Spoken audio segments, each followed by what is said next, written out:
Hello students, welcome you on GVM YouTube channel. Today I will teach you concept of productions and law of variable proportions, assumptions and the state condition of knowledge productions and importance. परिवर्तनशील अनुपातों का नियम, law of variables proportions. आधुनिक अर्थशास्त्रियों के अनुसार उत्पत्ति ह्रास नियम न केवल कृषि क्षेत्र में लागू होता है बल्कि वह उत्पादन के अन्य क्षेत्रों में भी लागू होता है। एक परिवर्तनशील साधन की उत्तरोत्तर इकाइयां बढ़ाने पर एक सीमा के पश्चात उत्पादकता में ह्रास अर्थात कमी होने लगता है, जिससे कुल उत्पादन घटने लगता है। जैसे उत्पादन के साधनों में परिवर्तन से तात्पर्य पूंजी तथा श्रम को परिवर्तित किया जा सकता है, जबकि भूमि की मात्रा को परिवर्तित नहीं किया जा सकता। इसीलिए उत्पत्ति के किसी एक साधन अथवा जो परिवर्तितशील साधन है उनमें परिवर्तन करने से उत्पादन में भी परिवर्तन होता है। तो एक सीमा के पश्चात जो कुल उत्पादन में वृद्धि हो रही थी, एक सीमा के पश्चात उसमें कमी होने लगता है, ह्रास होने लगता है, जिससे कुल उत्पादन घटने लगता है। तो कुल उत्पादन के घटने से औसत उत्पादन तथा सीमांत उत्पादन में भी अलग अलग अंतर दिखाई देने लगता है। इसे ही परिवर्तनशील अनुपातों का नियम कहा जाता है।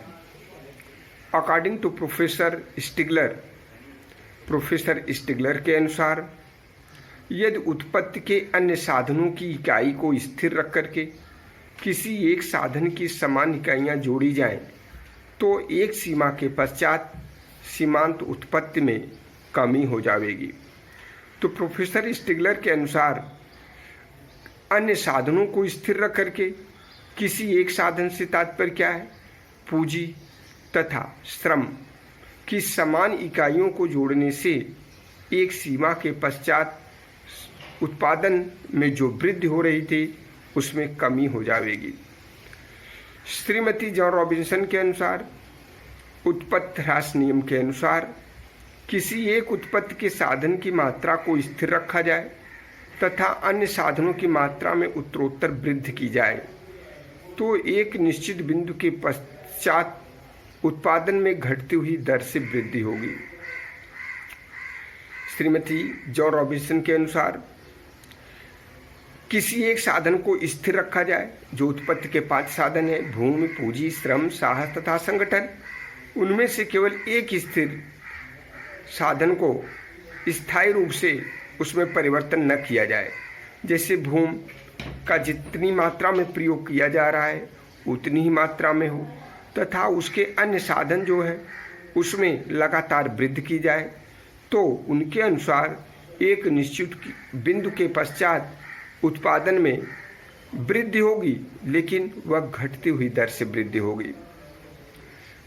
अब हम कह सकते हैं कि उपर्युक्त परिभाषाओं से स्पष्ट होता है कि एक सीमा के पश्चात परिवर्तनशील साधन की सीमांत उत्पादकता में कमी होने से कुल उत्पादन में ह्रास होने लगता है। जब हम किसी एक साधन को स्थिर रखते हैं अथवा किसी अन्य परिवर्तनशील साधन को स्थिर रख करके उत्पादन करते हैं, तो उसमें उत्पादकता में ह्रास अथवा कमी होने लगता है। इसे ही हम परिवर्तनशील अनुपातों का नियम कहते हैं। परिवर्तनशील अनुपातों के नियम से यही तात्पर्य है कि यदि किसी एक साधन को स्थिर रखा जाए तथा अन्य साधनों में परिवर्तन किया जाए, तो कुल उत्पादन, औसत उत्पादन तथा सीमांत उत्पादन में अलग अलग परिणाम देखने को मिलता है तथा साथ ही साथ कुल उत्पादन स्टार्टिंग में बढ़ता है, उसके पश्चात स्थिर रहता है, फिर अंततोगत्वा घटना शुरू हो जाता है, अर्थात उसमें कमी हो जाती है। ठीक उसी प्रकार से औसत उत्पादन में स्टार्टिंग में वृद्धि होती है, फिर स्थिर होती है, फिर धीरे धीरे उसमें ह्रास होना शुरू हो जाता है। ठीक उसी प्रकार से सीमांत उत्पादन में भी स्टार्टिंग में वृद्धि होती है, लेकिन यह औसत उत्पादन की तुलना में अधिक तेजी से बढ़ती है। फिर उसके पश्चात औसत उत्पादन की तुलना में इतनी तेजी से कमी होती है कि जीरो बिंदु को क्रॉस करते हुए ऋणात्मक स्थिति में पहुंच जाती है। इस प्रकार से हम कह सकते हैं कि न केवल परिवर्तनशील अनुपातों का नियम कृषि क्षेत्र में लागू होता है, बल्कि वह उत्पादन के अन्य क्षेत्रों में भी लागू होता है, बशर्ते यदि किसी एक साधन को स्थिर रखा जाए अथवा अन्य साधनों को स्थिर रखा जाए, उसमें होने वाला जो परिवर्तन होगा उससे कुल उत्पादन में कमी होगी। कुल उत्पादन में ह्रास अथवा कमी होने से धीरे धीरे उसका प्रभाव औसत उत्पादन तथा सीमांत उत्पादन पर भी पड़ता है। इसे ही हम परिवर्तनशील अनुपातों का नियम कहते हैं। परिवर्तनशील अनुपातों के नियम की मान्यताएं। परिवर्तनशील अनुपातों के नियम की निम्न मान्यताएं हैं। मान्यताओं से तात्पर्य ये है कि उपयुक्त शर्तें, कंडीशन लागू होनी चाहिए, तभी परिवर्तनशील नियम लागू होगा। उत्पादन में परिवर्तन, उतार चढ़ाव तभी होगा जब निम्न मान्यताएं लागू होंगी। ये मान्यताएं निम्न प्रकार हैं। नंबर 1, उत्पादन का एक साधन परिवर्तनशील होता है जबकि अन्य साधनों को स्थिर रख दिया जाता है। जैसे श्रम की मात्रा में परिवर्तन होगा जबकि भूमि तथा पूंजी में तथा अन्य साधनों में कोई भी परिवर्तन नहीं होगा। नंबर 2, उत्पादन के साधनों के अनुपात में परिवर्तन संभव होता है। उत्पादन के जो साधन हैं उनमें जो आनुपातिक परिवर्तन है वह अनुकूलतम होता है। अनुकूलतम आनुपातिक परिवर्तन के कारण ही परिवर्तनशील अनुपातों का नियम लागू होता है। नंबर 3, परिवर्तन साधन की सभी इकाइयां समरूप होती हैं। जितने भी उत्पत्ति के साधन जो परिवर्तनशील हैं उनमें जो इकाइयां प्रयुक्त की जाएंगी वे समरूप होंगी, वे समान आकार की समान इकाई के रूप में प्रयोग की जाएंगी। नंबर 4, उत्पादन की तकनीक में कोई परिवर्तन नहीं होता। टेक्नोलॉजी जो उत्पादन करने के लिए प्रयुक्त किया जाता है वही टेक्नोलॉजी का प्रयोग बार बार किया जाएगा, उसमें कोई परिवर्तन नहीं किया जाएगा, तभी ये नियम लागू होगा। नंबर 5, यह नियम केवल अल्पकाल में लागू होता है, दीर्घकाल में नहीं, क्योंकि दीर्घकाल में उत्पत्ति के सभी साधनों में परिवर्तन संभव है। अल्पकाल में कुछ ही साधनों में परिवर्तन करके पर्याप्त मात्रा में उत्पादन में होने वाले परिवर्तन को प्राप्त किया जा सकता है। इसी नियम तथा मान्यताओं के आधार पर रेखा चित्र द्वारा परिवर्तनशील अनुपातों के बढ़ता, स्थिर व घटते प्रतिफल का विश्लेषण तथा अध्ययन किया जा सकता है। जैसा कि रेखा चित्र में दिखाया गया है, ओ एक्स अक्ष पर श्रम की इकाइयाँ तथा ओ वाई अक्ष पर कुल भौतिक उत्पादन, औसत भौतिक उत्पादन तथा सीमांत भौतिक उत्पादन को दिखाया गया है। यहाँ पर 3 स्थितियाँ अर्थात 3 स्टेजेस देखने को मिलता है। फर्स्ट स्टेज बढ़ते प्रतिफल की प्रथम अवस्था, सेकंड स्टेज घटते प्रतिफल की द्वितीय अवस्था, थर्ड स्टेज ऋणात्मक प्रतिफल की तृतीय अवस्था। जैसा कि रेखा चित्र से स्पष्ट है कि केवल श्रम की इकाइयों में परिवर्तन हो रहा है। उत्पत्ति के जो साधन हैं केवल श्रम में परिवर्तन हो रहा है तो उससे होने वाले कुल उत्पादन, औसत उत्पादन तथा सीमांत उत्पादन में क्या परिवर्तन हो रहा है।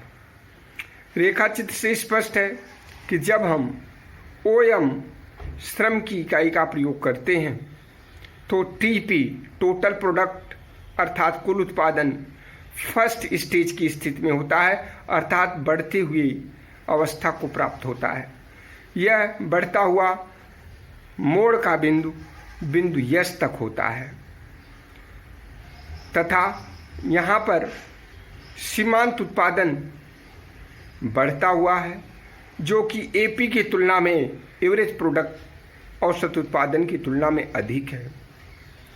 उसके पश्चात सीमांत उत्पादन फर्स्ट स्टेज में ही गिरना शुरू हो जाता है तथा औसत उत्पादन फर्स्ट स्टेज में ही एपी तथा एमपी एक दूसरे को काटते हैं, जहां पर एमपी गिरना शुरू हो जाता है तथा एपी बढ़ना शुरू हो जाता है।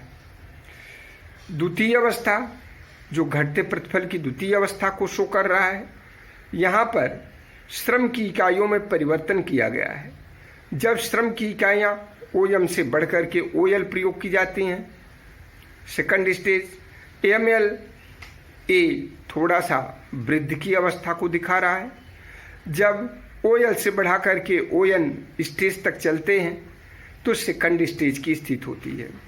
यहाँ पर टोटल प्रोडक्ट अब घटते हुए धीरे धीरे स्थिर अवस्था में हो जाता है। इस स्थिर अवस्था में सीमांत उत्पादन 0 अर्थात 0 होता है, जबकि औसत उत्पादन सीमांत उत्पादन की तुलना में अधिक होता है।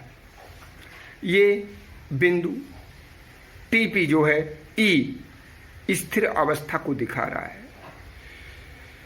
थर्ड स्टेज ऋणात्मक प्रतिफल की तृतीय अवस्था। इस अवस्था में जब श्रम की मात्रा में परिवर्तन करते हैं तो भूमि तथा पूंजी में आपस में तालमेल का अभाव होता है, जिससे थर्ड स्टेज में कुल उत्पादन गिरता हुआ होता है, औसत उत्पादन पहले से ही गिर रहा होता है तथा सीमांत उत्पादन ऋणात्मक स्थिति में पहुंच जाता है। इस प्रकार से जब हम श्रम की इकाइयों को ओएन बिंदु के पश्चात भी स्टार्ट करते हैं अर्थात बढ़ाते चले जाते हैं तो औसत उत्पादन घटता हुआ होगा, कुल उत्पादन में अधिक तेजी से ह्रास होगा तथा सीमांत उत्पादन ऋणात्मक स्थिति में हो जाएगी। इस प्रकार से रेखा चित्र द्वारा फर्स्ट स्टेज, सेकंड स्टेज तथा थर्ड स्टेज की स्थिति को प्राप्त किया जा सकता है। यही परिवर्तनशील अनुपातों का बढ़ता हुआ स्थिर तथा घटते हुए प्रतिफल का नियम कहा जाता है। अब प्रश्न ये उठता है कि किस अवस्था में अधिकतम उत्पादन किया जाए। इस प्रश्न का उत्तर हल करने के लिए विवेकपूर्ण उत्पादन की अवस्था का अध्ययन करना पड़ेगा। विवेकपूर्ण उत्पादन की अवस्था के लिए जैसा कि मैंने आपको एक रेखा चित्र समझाया, उसके अंतर्गत किसी भी उत्पादक के लिए विवेकपूर्ण उत्पादन की अवस्था उस स्थिति में होगी जब दी हुई लागत में उत्पादन अधिकतम किया जा सके, अर्थात न्यूनतम लागत के अंतर्गत अधिकतम उत्पादन एक उत्पादक की विवेकपूर्ण अवस्था ही उत्पादक का संतुलन या साम्य कहलाता है। तात्पर्य यह है कि कम से कम लागत का प्रयोग किया जाए तथा अधिक से अधिक उत्पादन संभव हो, उसे ही विवेकपूर्ण उत्पादन की अवस्था कहा जाता है। जैसा कि रेखा चित्र में आपको समझाया कि सेकंड स्टेज में, द्वितीय चरण में जब कोई उत्पादक ON बिंदु पर कुल उत्पादन करता है तो TP कुल उत्पादन बढ़ता हुआ रहता है, अर्थात इसी बिंदु तक, ई बिंदु तक श्रम की इकाइयों का प्रयोग करने पर वह जो है ई बिंदु तक अधिकतम अनुकूलतम स्थिति में होता है। ई बिंदु पर एक विवेकशील उत्पादक अपने उत्पादन को अधिकतम करता है। यदि बिंदु N से कम मात्रा में श्रम की इकाइयों का प्रयोग किया जाए तो कुल उत्पादन NE से कम होगा। ऐसी स्थिति में एक विवेकपूर्ण उत्पादन की अवस्था नहीं होगी। यदि ON से अधिक श्रम की इकाइयों का प्रयोग किया जाए तो ऐसी अवस्था में सीमांत उत्पादक ऋणात्मक हो जाता है, जिससे कुल उत्पादन भी कम हो जाता है। अतः हम कह सकते हैं कि वो एक उत्पादक ON श्रम की मात्रा का प्रयोग करते हुए NE पर अनुकूलतम उत्पादन करता है। यही उसका साम्य बिंदु कहलाता है, यही उसका विवेकपूर्ण अवस्था होता है और इसी में अधिकतम लाभ की स्थिति प्राप्त की जा सकती है। यह द्वितीय चरण अर्थात सेकंड स्टेज माना जाता है। फर्स्ट स्टेज में कुल उत्पादन, औसत उत्पादन तथा सीमांत उत्पादन तीनों में वृद्धि होती है। इसके विपरीत थर्ड स्टेज में तृतीय चरण में कुल उत्पादन में कमी होती है, औसत उत्पादन में भी कमी होती है, जबकि सीमांत उत्पादन ऋणात्मक हो जाता है।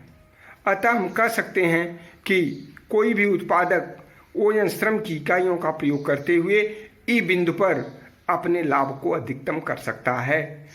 ई बिंदु यही उसके विवेकपूर्ण उत्पादन की अवस्था होगी, अर्थात द्वितीय चरण में ही उत्पादक को अधिकतम लाभ प्राप्त हो सकता है, अधिकतम उत्पादन कर सकता है। फर्स्ट स्टेज तथा थर्ड स्टेज में उसे अधिकतम लाभ प्राप्त नहीं होता। सेकंड स्टेज में ही वह अपने लाभ को अधिकतम कर सकता है। इस तरीके से एक उत्पादक उस स्थिति में विवेकपूर्ण अवस्था में होगा जब वह ON श्रम की मात्रा का प्रयोग करेगा तथा ई बिंदु पर अपने लाभ को अधिकतम कर पाएगा। उत्पादन की अवधारणा का महत्व। उत्पादन फलन तथा उत्पादन की अवधारणाओं का उत्पादक, समाज व सरकारों के लिए अत्यधिक महत्व होता है। उत्पादक किसी वस्तु या सेवा के उत्पादन के निर्णय उत्पादन फलनों की लागतों की तुलना के आधार पर करते हैं।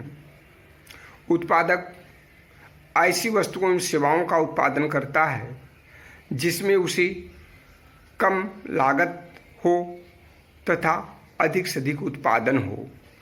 ऐसे उत्पादन करने के लिए वह ऐसे टेक्नोलॉजी का चुनाव करता है जिस टेक्नोलॉजी से लागत न्यूनतम हो तथा उत्पादन की मात्रा भी अधिकतम हो तथा उत्पादन की गुणवत्ता श्रेष्ठतम प्राप्त हो सके। कहने का तात्पर्य यह है कि कोई भी फर्म या उत्पादक ऐसी वस्तुओं सेवाओं का उत्पादन करने के लिए ऐसी टेक्नोलॉजी का चयन करता है जिसमें उसे कम लागत लगे तथा अधिक से अधिक उत्पादन कर सके और उत्पादन भी श्रेष्ठतम गुण वाली हो। सरकारें व समाज उत्पादन लागत घटाने के लिए नवीन शोध कार्यों को भारी मात्रा में बढ़ावा देती हैं तथा उस पर धन खर्च करती हैं। शोध एवं विकास से संबंधित, रिसर्च एंड डेवलपमेंट से संबंधित विभिन्न प्रकार के संस्थानों की स्थापना करती हैं। इस प्रकार उत्पादन के विभिन्न साधनों का अर्थव्यवस्था में महत्वपूर्ण स्थान होता है। उत्पादन प्रक्रिया के लिए सभी उत्पादन के साधनों का मिलकर सहयोग आवश्यक होता है। उत्पादन के साधनों की मात्रा व गुणवत्ता पर ही आर्थिक समृद्धि व विकास निर्भर करता है। जितना ही अधिक अच्छी मात्रा में उत्पादन होगा, अधिक से अधिक गुणवत्ता वाली वस्तुएं होंगी, उतना ही अधिक देश का आर्थिक विकास होगा, देश के आर्थिक समृद्धि में वृद्धि होगी, लोगों के राष्ट्रीय आय में तथा प्रति व्यक्ति आय में वृद्धि होगी, लोगों को रोजगार में बढ़ावा मिलेगा, लोगों के खान पान रहन सहन में सुविधा होगी। इस प्रकार से देश का आर्थिक विकास में वृद्धि व समृद्धि दोनों ही होगी और देश का कल्याण होगा, लोगों का कल्याण होगा। इस प्रकार से हम कह सकते हैं कि ऐसी टेक्नोलॉजी का प्रयोग करें जो न्यूनतम लागत वाली हों तथा अधिक से अधिक श्रेष्ठतम गुणवत्ता वाली वस्तुओं का उत्पादन कर सकें।